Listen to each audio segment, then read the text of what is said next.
Gang, Power Punch here, Django here, coming at you real quick with a just a quick little video on open-handed striking. Okay,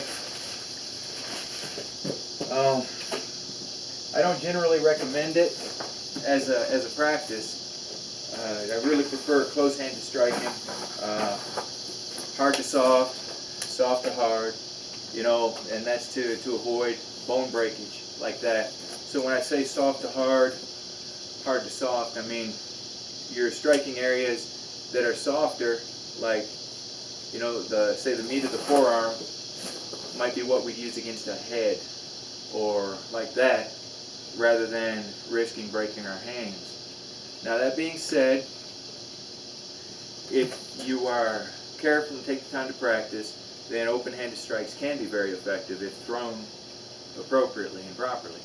You never want to strike with your fingers, and it's also my preference not to strike through here. Alright, I prefer a heel palm strike, and like that. Now, I was asked to do a video on how to knock someone out with a slap. Alright, and that's not something that can be really relied upon in a a situation where we're fighting and like that. So, you know, again, I don't recommend it. It's too easy to block what we consider a slap. So if we want to throw an open-handed strike, the slap for me would look like something like this. Okay. All right, and it's going to hit with the heel of the palm. I'm going to be keeping my fingers back out of the way. All right, so that's how my slap is going to look. And if we're coming in from the side like a hook, then, you know, it might look like that. So that's pretty much it. And we're keeping fingers and thumbs in tight, all right? Because we don't want to miss and have our fingers be dragged back with the force of our strike on a miss, okay? We want everything kept in tight. We're striking generally upward, that way if we do miss, then it's going to drag along our forearm or elbow, you know, but you can hit pretty good, you know, and it's not going to be a roundhouse slap, you know, how we see in those slap contests and stuff, because this isn't useful in a fight, you know. It's the exception that lands and is effective, not the rule, you know. You see that employed in a couple of YouTube videos against a drunken fool, you know, who's loud-mouthing. And yeah, you can do just about anything to him. You can drive around the block and, you know, come up behind him. You're going to be surprised you're there. So that's not really what I would consider like a citable source for slaps being useful. But again, if we want an open-handed strike to be effective, then you're going to have to strike a strike point. If we're going for, you know, the above the shoulders, then your points are always going to be the joint of the jaw below the ear, where nerves are close to the surface, the side of the head. The human head is built to withstand impact front to back, back to front. It's poorly designed when it comes to lateral force, all right, side to side impacts. So that's where you get that reset, that knockout, where the brain is just jarred inside the skull, you know, inside the brain pan so badly that it has to reset. All right, just kind of, hey, lay down because some bad stuff's going on. You need to go limp, man. Go limp. So that's pretty much what that is.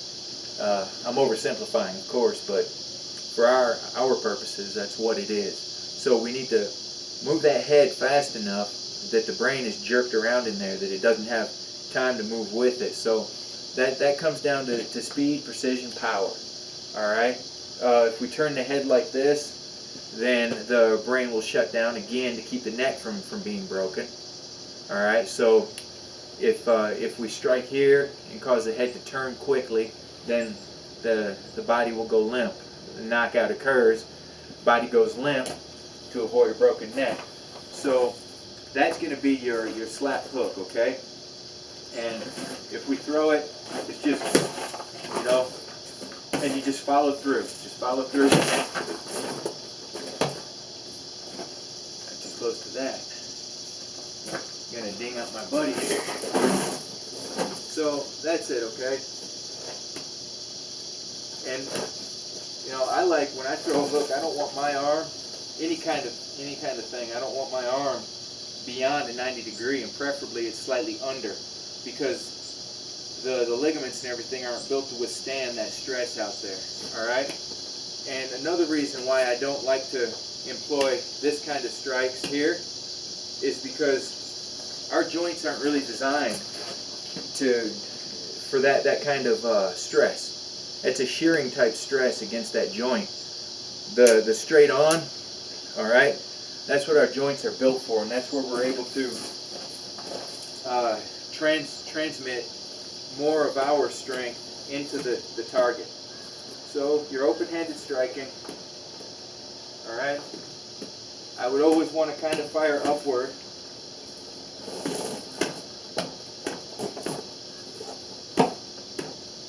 That way, you know, you're hitting something. If you're aiming, you know, aim for right about here. Aim for the neck. That way, they draw back. You're still striking, all right? You're driving that head back, and again, maybe get that disconnect reset, you know, where the brain's like, hey, your neck gonna break, go to sleep. So those are my thoughts on open-handed striking. You always got to be careful, because you break your fingers up in a fight, you're taking away part of your weaponry, all right? And even within that fight, that can cause a loss. All right? So we want to maintain full weaponry while not getting hit. And this kind of striking right here, it leaves us open to be hit. So that's one of the things we're avoiding. So if we keep things tight, then we can use useful open-handed strikes, all right, as a complement to our fighting.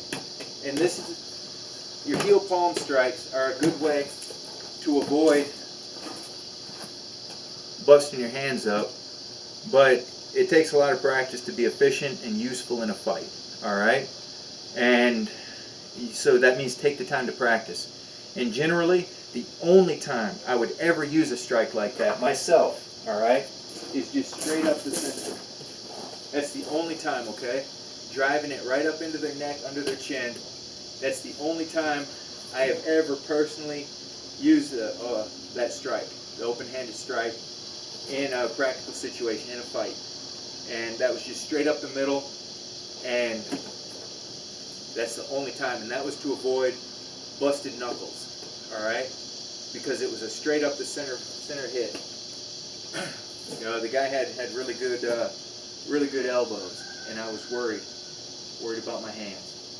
So that's it. That's all I got on open-handed strikes. Practice, be safe, mind your joints, all right?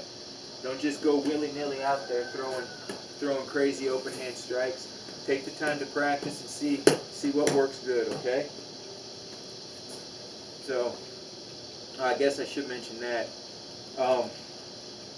If I'm throwing a right, then it's sort of crossed, and I'm going to turn it so that my fingers and thumb are not in the drag zone. All right, I don't want to hit going this way with my fingers back here where they're going to get dragged or my wrist gets broken. All right, so I will turn it that way. If I'm striking upward, you know, straight forward, then my hand will be oriented this way. Okay, and again, that's to avoid the broken hands or broken fingers. All right, our hands are just loaded with tiny little bones, and this kind of striking, you know, with the full palm or any inclusion of the fingers, you can smash those bones up really easy. I've seen guys break their hand just smacking their hand on the table all mad. Boom, little bones busted in there. You know, little teeny chicken bones. So I think that it behooves us to maintain our weaponry. All right, you're not gonna go into battle with a knife that's got only half a blade. You know, if you have the choice to maintain that knife and keep the whole blade. So let's do the same with our hands. That's it. That was a pretty cool request. It got me feeling like I'd have some useful content, so I made the video, and I hope that you find some utility in it. Thank y'all very much for watching, okay? Live free, punch hard, and bend hard, and open hand strike hard. Alright? Thank y'all for watching. I appreciate you, okay?